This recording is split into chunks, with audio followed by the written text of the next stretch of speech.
गाय जो है वो पृथ्वी का प्रतीक मानी गई है। संकट में भारती मां गौरूप धारती है और गोपाल की शरण में जाकर पुकार। शास्त्र भी बोलता है कि जब जब दैत्यों का प्रभाव बढ़ता है तो धरती गाय का रूप बनाकर देवताओं की शरण में जाती है, ऋषियों की शरण में जाती है। और बैल धर्म का प्रतीक है, इसलिए शंकर जी के साथ नंदी। देखिए, हमको समझाने के लिए कथाएं लिखी जाती है। हमारे यहाँ गाय और बैल क्या है। मैं जब जेएनयू में पढ़ता था दिल्ली में, तो जेएनयू तो कम्युनिस्टों का गढ़ है। कम्युनिस्ट तो धर्म के विरोधी होते हैं। तो मेरे साथ एक लड़का पढ़ता था, वो कम्युनिस्ट था और उस समय राम जन्मभूमि का आंदोलन चल रहा, बड़ा तगड़ा हिंदुत्व का उस समय उभार था। यहाँ जो पुराने लोग बैठे हैं उनको 4 अप्रैल 1991 की दिल्ली की रैली याद होगी। दिल्ली में आज तक के इतिहास में इतनी बड़ी रैली नहीं हुई, जिसको देखकर अटल जी ने कहा था, रैली नहीं है, रैला है, देशभक्तों का मेला है। तो मैं जेएनयू में था, तो रास्ते में एक गाय चल रही थी कूड़े पे, कूड़े के ढेर पर जैसे गाय होती है, बछड़ा था, गाय थी। तो मेरे साथ वो जो लड़का पढ़ता था, धर्म विरोधी कम्युनिस्ट, उसने मुझसे कहा, अतुल जी, मैंने कहा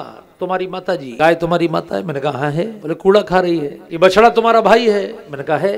बोले कूड़ा खा रहा है, कैसे तुम्हारे माता जी और भाई हैं? मैंने उससे कहा, दोनों कम्युनिस्ट हो गए हैं, कम्युनिस्ट हो गए इसलिए कूड़ा खा रहे हैं। विचारधारा हमारी बिगड़ जाती है तो हम गंद संद खाने लगते। आज गाय के चरने को गांव में 1 बीघा जमीन नहीं है, और ये गांव के लोग ही सब छोड़ते हैं, अपने बछड़े, अपनी बूढ़ी गाय। और जब वो खेत में नुकसान करते हैं तो कहते हैं योगी मोदी जा रहे हैं, खुद ही कब्जा करके बैठे। सरकार को चाहिए कि माफियाओं पे आप बुलडोजर कार्रवाई कर रहे हैं। गाँव गाँव में जो माफिया बैठे हैं, जिन्होंने गोचर भूमि पे कब्जा किया है, वो दुनिया के सबसे बड़े पापी हैं, उन पर बुलडोजर चलना चाहिए। गायों के लिए कहीं कमी नहीं, लेकिन उनकी जमीन को कब्जा लिया है, गौ माता के नाम पर जो जमीनें थी, इसलिए गौ माता संकट में है। कलयुग आदमी के अंदर बैठा है। कलयुग रूपी दुष्ट व्यक्ति ने गाय को मार मार के अधमरा कर दिया और बैल के 4 में से 3 पैर तोड़ दिए। अब गाय को अधमरा करने का मतलब क्या है? पूरी पृथ्वी हाहाकार कर रही।